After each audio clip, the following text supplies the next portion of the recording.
Hi. Naririnig niyo yung aking playlist. And I'm studying. Wala katapos ang pag-aaral to, ate. Siguro matatapos lang to kapag RN na ako. But it's okay. Isipin mo na lang na, mag-aaral ka. Isipin mo na hindi ka nag-aaral pala.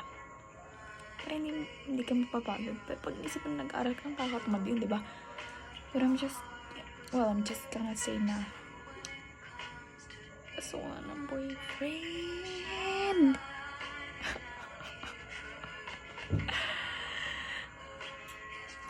Pero sana dumating yung panahon na yung isip ko na sasabihin ko,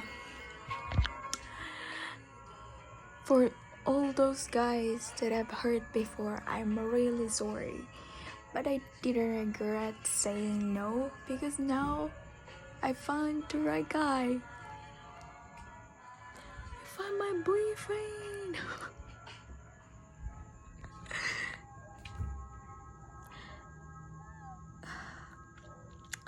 I don't know bakit.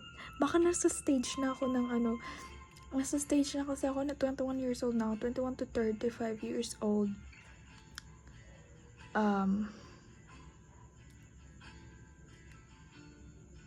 Anong tawag doon?